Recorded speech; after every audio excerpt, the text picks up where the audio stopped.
যেসব লোকদের নেতাদেরকে সেই আদালতে নেওয়া হয়েছে, আমরা কিন্তু দেখছি সেখানে তাদেরকে গায়ে হাত তোলা হচ্ছে, তাদেরকে আইনজীবী নিয়োগ দিতে দেওয়া হচ্ছে না। সেই বিষয়টিও আপনাকে ব্যথিত করছে, আপনি নিজেও এটি বলছিলেন। তো আপনার সরকার কি আসলে সেটি খুব বেশি মানে আমি কি বলি যে সেটি আসলে খুব বেশি চেক করতে পারবেন? আমি আমি নিজে দেখেছি, আপনিও দুঃখ প্রকাশ করেছেন যে এরকম তো হওয়ার কথা না এটা কখনো। আমি আপনাকে এরকম তো অনেক কমে গেছে না, আপনাকে উদ্ধৃত করতে চাই, আপনি উপদেষ্টা হয়েও বলেছেন যে মানে মানে এরকম কোনোভাবেই আপনি এটা আশা করেন না, মানে মানে এবং আপনি কি নিশ্চয়ই লক্ষ্য করেছেন এটার প্রকোপ অনেক কমে গেছে। আদালত প্রাঙ্গণে হামলা, আদালত প্রাঙ্গণে ডিম ছুঁড়ে মারাটা অনেক কমে গেছে, অনেক কমে গেছে। আপনি প্রথম দিকে তুলনায় দেখেন, আমি আপনাকে বলেছি একটা ইনোভেটিভ টেকনিকের কথা, সকাল 7টার সময় করেছি। আরো কিছু কিছু টেকনিক আছে বলতে চাই না, বললে মানুষ ওইটার মধ্যে দিয়ে আক্রমণ করার চেষ্টা করবে। আমি কিভাবে নিয়োগ দিচ্ছি, আমি কি আমার ঘনিষ্ঠ লোককে নিয়োগ দিচ্ছি কিনা, ভাই আমাকে এটা একটু বলতে দেন। এই যে আপনাকে তাজুলের কথা বললাম, জামিল সাহেবের কথা বললাম, উনারা ঘনিষ্ঠ তো দূরের কথা, উনাদের সাথে জীবনে কোনোদিন, আমার তাজুলের সাথে একটা প্রোগ্রামে একদিন দেখা হচ্ছিল, অনেক দূর থেকে দেখা। জামিল সাহেবের সাথে আমার জীবনে কোনোদিন দেখা হয় নাই। উনার নিয়োগের ব্যাপারে কথা বলার আগে জীবনে কোনোদিন কথা হয় নাই। বাংলা একাডেমিতে যে আজম আছে, আজমের সাথে জীবনে কোনোদিন আমি একসাথে বসে 5 মিনিটও কথা বলি নাই। আফসানার সাথে জীবনে কোনোদিন 5 মিনিটও কথা বলি নাই। আপনাকে আমি ক্লিয়ার করি জিনিসটা, আমি দক্ষতার দিকে লক্ষ্য রেখেছি, অসংখ্য মানুষের সাথে কথা বলেছি। এমনকি যে ধরেন জামিল সাহেবের নিয়োগ নিয়ে যে কিছু লোক প্রশ্ন তুলেছে, আমি আমাদের এই ছাত্র জনতার আন্দোলনের সবচেয়ে প্রধান যে নেতারা আছেন তাদের একজনের সাথে কথা বলে তারপরে ক্লিয়ারেন্স নিয়েছি। ক্লিয়ারেন্স মানে হচ্ছে উনার তো এই আন্দোলনটা করেছেন, তাদের সাথে, এই যে আপনাকে অন রেকর্ড বললাম, তাদের প্রধান একজন নেতার সাথে কথা বলে তার সম্মতি নিয়ে করা হচ্ছে। আমি আমার ব্যক্তিগত বিবেচনায় একটা নিয়োগও দেই নাই, আমি অসংখ্য মানুষের সাথে কনসাল্ট করেছি, দক্ষতার দিকে লক্ষ্য রেখেছি, কাজটা করতে পারবেন কিনা সেটা আমার বিবেচনা। একটা সেকেন্ড কথা খালেদ, প্লিজ আমাকে একটা কথা বলতে, দক্ষতার দিকে লক্ষ্য রেখেছি। আর লক্ষ্য রেখেছি গত স্বৈরাচারী ফ্যাসিস্ট সরকারের সহযোগী যারা ছিল, যারা তাদের বেনিফিশিয়ারি ছিল, যারা এই জুলাই অগাস্ট আমরা ছাত্র হত্যার সময় যারা আমাদের বিপক্ষে ভূমিকা রেখেছিল, কোনোভাবেই তারা যতই যোগ্য কোনোভাবেই তাদের কথা বিবেচনায় রাখি নাই এবং তারপরে কনসাল্ট করেছি। এই হচ্ছে আমার প্রক্রিয়া। আসিফ ভাই, কেন জানি আপনার কথা শুনে আমার একটু শেখ হাসিনার কথা মনে পড়তেছে। শেখ হাসিনা সেম ওয়েতে একটু বলতো যে না, আর সবাইকে নিয়োগ দিব, শুধু বিএনপির বা তারেক রহমানের লোক নিয়োগ দিব না, জামাতের লোক নিয়োগ দিব না। এখন একটা লোক, ধরা যাক আপনি আপনি আপনি জায়েদ খানের বিরুদ্ধে আপনি মামলা করতেছেন, এখন জায়েদ খান এই সরকারের সবকিয়া ছিল, তো এটা কিরকম? মানে কি আওয়ামী লীগের সাপোর্ট থাকতে পারবে না? আমি আপনি সাপোর্ট করি না, আমরা ওরা সাপোর্ট করতে পারবে না? আওয়ামী লীগের বিরুদ্ধে কি গণহত্যা হয়েছিল? আওয়ামী লীগের কি লোকজনকে 2 সপ্তাহের মধ্যে 1000 লোককে মেরে ফেলা হয়েছিল? 4000 লোককে অন্ধ করা হয়েছিল? 20,000 লোককে গুলি করা হয়েছিল? হেলিকপ্টার দিয়ে গুলি করা হয়েছিল আওয়ামী লীগের লোককে? এখন এই সমস্ত কাজ যারা করেছে, যারা এগুলিকে জাস্টিফাই করেছে, যারা এটার পক্ষে দাঁড়িয়েছে, তাদেরকে এই ছাত্র জনতার বিপ্লবের উপর তাদেরকে আমি নিয়োগ দিব? আমি প্রেক্ষিতটা তো চেঞ্জ হয়েছে না। আচ্ছা ঠিক আছে, নিয়োগ দিয়েন না। আমি আমি আমি আমি সংবিধান সংস্কার কমিশন নিয়ে আসি। প্রফেসর আসিফ নজরুল, 32,000-এর বেশি মানুষ আমাদেরকে দেখছেন। সংবিধান সংস্কার কমিশনের ইন্টারেস্টিংলি প্রথমে এটা প্রদান করা হয়েছিল ডক্টর শাহদিন মালিককে, কিন্তু ডক্টর শাহদিন মালিকের সাক্ষাৎকার পরে আমি এবং ডক্টর শাহদিন মালিককে ততদিন ধরে চিনি, মনে হয়েছিল যে তিনি আসলে সংবিধানটাকে সংস্কার করতে চান, বাট তার আসলে সংবিধান সংস্কার কমিশনের প্রধান থাকা হলো না। সংবিধানের সংস্কার কমিশনের প্রধান করা হলো আমার শিক্ষক প্রফেসর আলী রিয়াজকে, যিনি আবার সংবিধানটা নতুন করে লিখতে চান। আমাদের প্রশ্ন প্রফেসর আসিফ নজরুল, নতুন করে সংবিধান রচনার ম্যান্ডেট কি আপনাদের রয়েছে কিনা? মানে ক্যান ইউ ডু ইট? কথা হচ্ছে আলী রিয়াজ আপনার শিক্ষক, স্বাধীন মালিক হচ্ছে আমার শিক্ষক। আমার মানে কি বলবো, আমার অত্যন্ত শ্রদ্ধেয় মানুষ, ঘনিষ্ঠ মানুষ। আমরা 15 বছর এই সরকারের বিরুদ্ধে যত রকম আন্দোলন করেছি, যত রকম বিবৃতি দিয়েছি, যত রকম সেমিনার করেছি, উনি সমস্ত কিছুতে ইনভলভ থাকতেন, সমস্ত কিছুতে। আমি দৃঢ়তার সাথে বলতে চাই, স্বাধীন ভাই প্রধানত উনি আমাকে যেটা বলেছেন, উনার পেশাগত ব্যস্ততা আছে অনেক, উনার পক্ষে আপনি মানে পেশাগত ব্যস্ততার কথা বলেছেন উনি মূলত। আর একটা কারণে কথা বলেছেন, আমি বলতে চাচ্ছি না, এটা উনার সাথে আমার প্রিভিলেজ কমিউনিকেশন।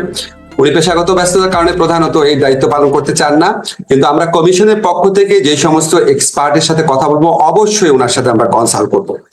আলী রিয়াজ সংবিধান পুনর্লিখন বলতে কি পুরা সংবিধান পুনর্লিখন বুঝিয়েছেন নাকি কোনো কোনো আর্টিকেল বুঝিয়েছেন? ওনার সাথে যখন আমার কথা হয়েছে, আমার মনে হয় না এই সিদ্ধান্ত উনি নিয়ে ফেলেছেন। এটা একটা সংস্কার কমিশন করা হচ্ছে, সেখানে এই প্রশ্নগুলাও আসবে যে আপনারা কি সংবিধান পুনর্লিখন চান কিনা, নাকি পুরাপুরি লিখন চান। এই সমস্ত প্রশ্নে কোনো সিদ্ধান্ত নেওয়া হয়নি, এটা কমিশনের মাধ্যমে সিদ্ধান্ত নেওয়া হবে। আপনি সংবিধান পরিবর্তনে যে ম্যান্ডেট বলেছেন, আমরা তো ভাই সংবিধান পরিবর্তন করছি না। সংবিধান পরিবর্তন করবে হচ্ছে নেক্সট কনস্টিটিউয়েন্ট অ্যাসেম্বলি যদি ইলেকশন হয় বা নেক্সট যে পার্লামেন্ট হয় ওনারা করবে। আমাদের তো সংবিধান পরিবর্তনের ম্যান্ডেট নাই। আমরা সংবিধান পরিবর্তনের লক্ষ্যে কাজগুলা এগিয়ে নিয়ে যাব। আমাদের একটা সংস্কার কমিশনের প্রস্তাব থাকবে যে এই সংশোধনী দরকার বা এইরকম একটা সংবিধান দরকার।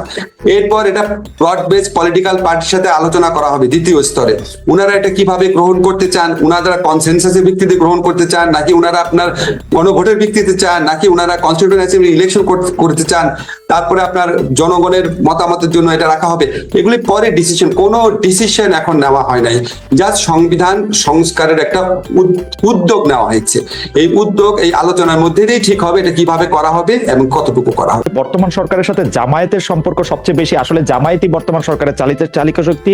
বলা হচ্ছে যে প্রত্যেকটা শিক্ষা প্রতিষ্ঠানে যারা ভাইস চ্যান্সেলরের নিয়োগ পাচ্ছেন তারা জামায়াত ঘনিষ্ঠ বা জামায়াতের দেখিয়ে দেয় লোক। অন্তর্বর্তী সরকার কি জামাতের উপর খুব বেশি ভর করে আছে কিনা? কেউ কেউ বলছেন বৈষম্য বিরোধী আন্দোলনের যে 152 জন কেন্দ্রীয় সমন্বয়ক রয়েছেন তাদের মধ্যে 108 জনই শিবিরের।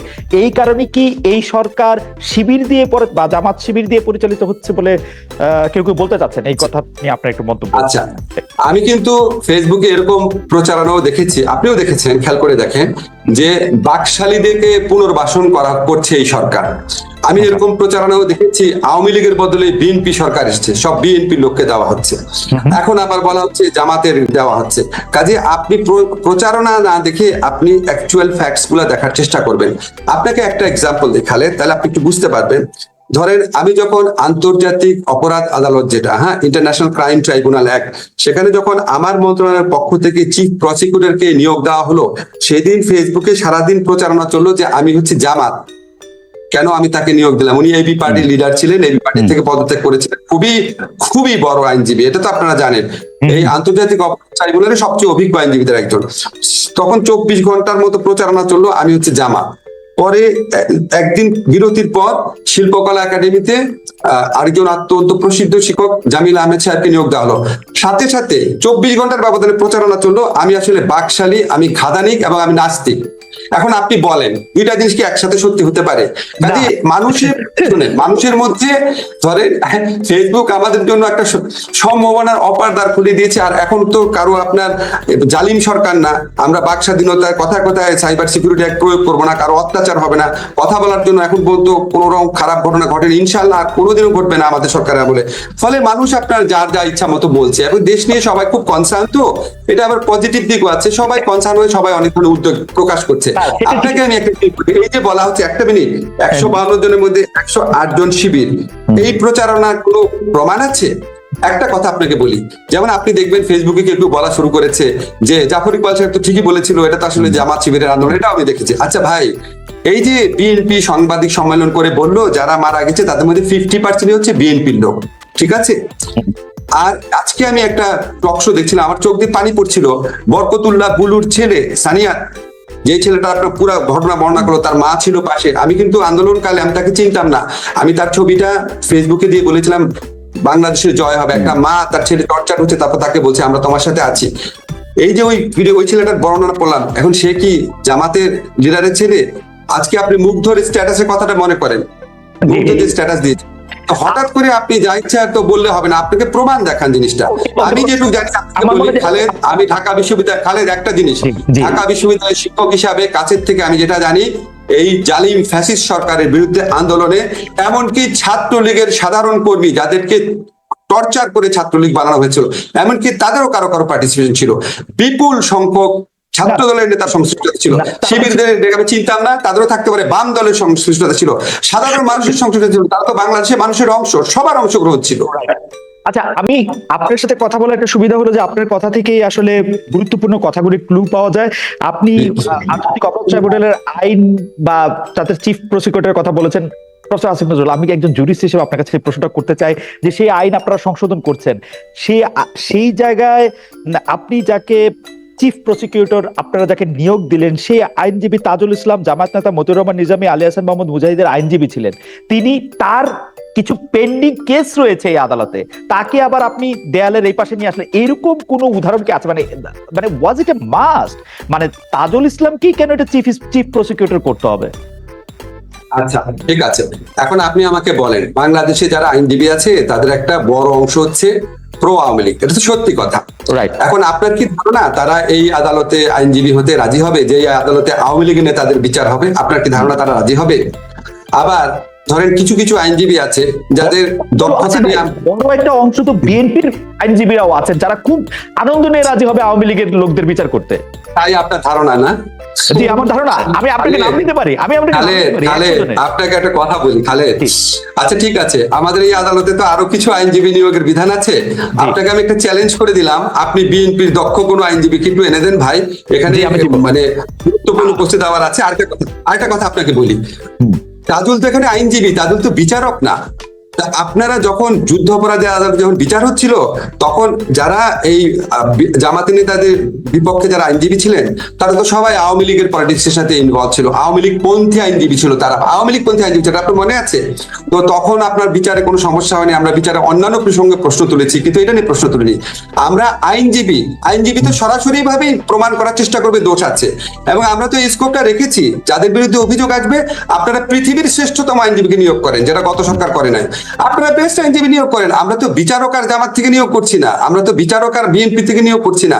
আমরাও চেষ্টা করছি যে বিচারক পদে সবচেয়ে মানে কি বলবো, এখন ভাই সবকিছুর পর বাংলাদেশে মানুষ দেখবে নিয়োগ করার পর বলবো উনি এটার সাথে এই ছিল, উনি এটার সাথে এই ছিল। আমরা চেষ্টা করব এইটা আপনি ঠিকই বলছেন, এইটা আপনি ঠিকই বলছেন, কিন্তু প্রতি যেন মানুষের আস্থা থাকে। কিন্তু আওয়ামী লীগের